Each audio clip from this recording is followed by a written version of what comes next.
અમને એવું લાગે છે કે ગેરરીતિ કે ગોબાચારી કે છબરડા થયા છે તો એને ઉજાગર કરતા વિદ્યાર્થીઓ દ્વારા જે માહિતી મળી એ વિદ્યાર્થીઓની માહિતીના માધ્યમથી અમે આ તમામ માહિતીઓ જે ત્યાં તમારા સમક્ષ આપી રહ્યા છીએ એને ક્રોસ વેરીફાઈ અમે જાતે કરી છે અને એ માહિતી અમે આજે તમને આપવા માંગીએ છીએ. પહેલી એવી વાત છે કે બીએસસી સેમ 4 માં જે બીસીએ સેમ 4 માં જે પરીક્ષા હતી તેમાં 16 તારીખનું પેપર, 18 તારીખનું પેપર, 19 તારીખનું પેપર. 16 તારીખનું જે પેપર હતું પ્રોગ્રામિંગ વિથ સી શાર્પ, ત્યારબાદ 18 તારીખનું જે પેપર હતું web searching technology and optimise, અને 19 તારીખનું જે પેપર હતું કે operating system concept with Unix and Linux.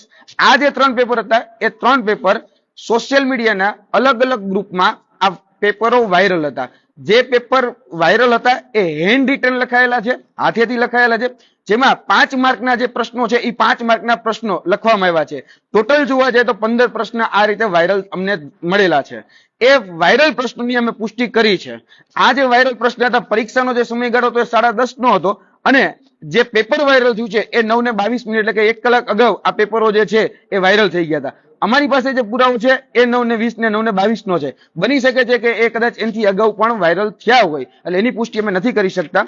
હવે સ્ટેપ બાય સ્ટેપ અમે તમને એ આપતા પણ જઈએ પેપરો. આ સોશિયલ મીડિયામાં વાયરલ થયેલું પેપર છે જેમાં લખેલું છે ફોરવર્ડેડ મેની ટાઈમ્સ અને સમય છે 9:25. અહીંયા જે 5 પ્રશ્નો આપેલા છે, અહીંયા જે આ છે ટુડે એટલે 19 તારીખનું ગઈકાલનું પેપરનું છે બેના. આ જે રહ્યું હા ગઈકાલનું. હા, હવે એ પેપરો જે છે 1 થી 5, હવે એ પેપરોને પણ પેપરના જે પ્રશ્નો છે એને પણ અમે આઈડેન્ટિફાઈ કર્યા છે કે ભાઈ અહીંયા જે પ્રશ્ન આપવામાં આવેલો છે, પકડજો ને 1 મિનિટ.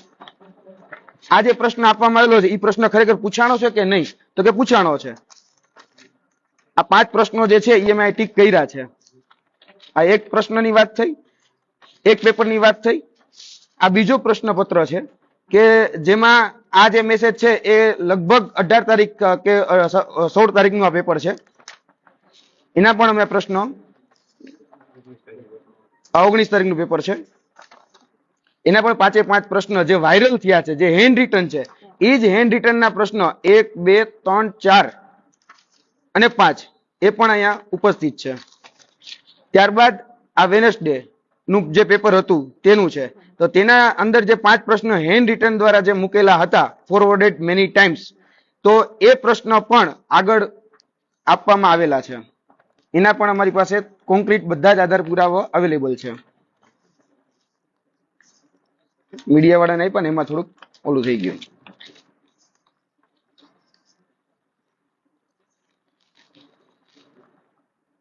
એક, 2, 3, 4, 5. હવે આ જે પ્રશ્નો છે એની કોપી આજે અમે તમને આપીએ છીએ જેથી કરીને આ પેપરના પ્રશ્નોમાં તમે પણ એને ક્રોસ વેરીફાઈ કરી શકો. બીજું કે આ જેના દ્વારા આ જે મેસેજ મોકલવામાં આવ્યો છે એ વ્યક્તિનું નામ છે જય ટીએનઆર, એટલે આખું નામ શું છે એવું નથી જાણતો, પણ જય કરીને જે વ્યક્તિ છે એને મોકલેલું છે. તો એ જય કરીને જે વ્યક્તિએ મોકલેલું છે તો અમે એનો મોબાઈલ નંબર પણ અહીંયા તમને લખીને આપીએ છીએ, એટલે જેથી કરીને આ મોબાઈલ નંબર દ્વારા આ મેસેજ જે છે ફોરવર્ડ કરવામાં આવેલો છે.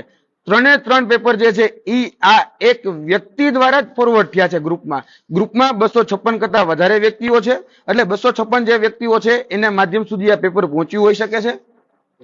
અને પાછું એમાં એને લખ્યું પણ છે જયે કે કોઈને આ મોકલતા નહીં, એટલે તમારે આ વાંચી લેવાનું છે અને તૈયારી કરી લેવાની છે. એટલે 1 કલાક અગાઉ આ ભાઈ પેપરના પ્રશ્નો તમને આપી દે, એટલે કે વિદ્યાર્થીઓને આપી દે, અને પાછું કોઈને ન મોકલવાની એવી પણ ઇન્સ્ટ્રક્શન લખે છે. અને લોકો સુધી આ બધા જ પ્રશ્નો જે છે એટલે કે વિદ્યાર્થીઓ સુધી બીજા જે આ ગ્રુપનું નામ છે ધ બોયઝ કરીને, એમાં પણ ઘણા બધા વિદ્યાર્થીઓ જે છે એ એડ જ છે. હવે અમે કોઈ કોલેજ ઉપર આક્ષેપ નથી લગાડતા. કઈ કોલેજમાંથી વાયરલ થયું છે એ અત્યારે અમે સ્પષ્ટતા કોઈ કરતા નથી.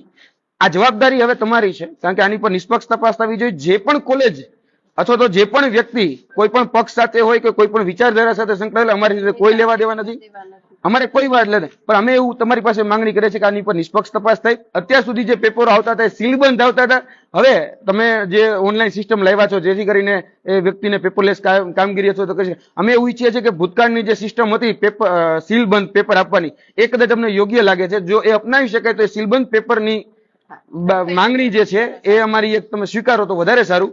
બાકી અમે એવું ઈચ્છીએ છીએ કે આની ઉપર પહેલા વહેલા તમને પ્રાયોરિટી આપીએ છીએ કે તમે એક પોલીસ ફરિયાદ દાખલ કરો, કેમ કે આ જે બાબત છે એમાં વિદ્યાર્થીના ભવિષ્ય સાથે ચેડા છે. આ સિસ્ટમેટિક સ્કેમ છે. આ સિસ્ટમેટિક સ્કેમની અંદર અત્યાર સુધીમાં જેટલા પણ અમારી પાસે પુરાવા છે એ બધા જ સાયન્ટિફિક પુરાવા છે. અમે તમામના તમને બાંહેધરી આપીએ છીએ કે આમાં કોઈ પણ જાતના ટેકનિકલી ટેમ્પરિંગ કરવામાં આવેલા નથી, કેમ કે અમારી પાસે જે પુરાવા છે એને અમે ક્રોસ વેરીફાઈ પણ કરેલા છે. સાયન્ટિફિક રીતે પણ અમારી પાસે જે પુરાવાઓ છે એ પણ અમારી પાસે પ્રૂફ અવેલેબલ છે.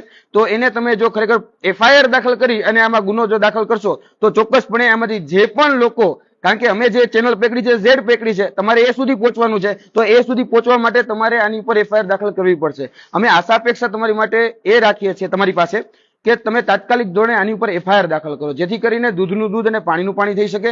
જે પણ લોકો આમાં કલ્પિત છે, જે પણ લોકો આરોપી છે એને યોગ્ય સજા થાય. અમે ઈચ્છીએ છીએ કે સજાત્મક કે દંડાત્મક પગલાઓ આમાં લેવા ખૂબ જરૂરી છે, એટલે જેથી કરીને એક એવો દાખલો બેસે કે ભવિષ્યમાં આ પ્રકારે કોઈ પણ એ પરીક્ષામાં વિદ્યાર્થીના ભવિષ્ય સાથે કોઈ ચેડા ન કરે. હવે સ્પર્ધાત્મક પરીક્ષામાં બેન આપ જાણો છો કે પેપર લીકનો કાયદો આવી ગયો છે, પણ આપણે યુનિવર્સિટીના કે બોર્ડ એક્ઝામમાં કદાચ આ પેપર લીકનો કાયદો ઇમ્પ્લિમેન્ટ નથી, તો આપણે કંઈક નવો કાયદો બનાવી શકીએ અથવા તો નવી એવી કોઈ સજા લાવી શકીએ જેથી કરીને વિદ્યાર્થીઓ આ બધું જ કરતા ડરે, કારણ કે ડર હજી સુધી વિદ્યાર્થીઓમાં બેસતો નથી જે પણ લોકો આ કરે છે એમાં. એટલે અમે તમામ જે આધાર પુરાવા છે આધાર પુરાવા આપને બેન આજે આપીએ છીએ. ઇન્વર્ટ કોપી પણ અમે કરાવીએ છીએ, જેથી કરીને ભવિષ્યમાં પણ જો કોઈ સવાલ પેદા થાય તો તમે અમને જાણ કરી શકો છો. અમારા નંબર થી લઈ તમામ માહિતી અમે આમાં વિગત અમારી પણ આપી છે. જે લોકોએ પેપર ફોરવર્ડ કરેલું છે એની પણ માહિતી આપેલી છે.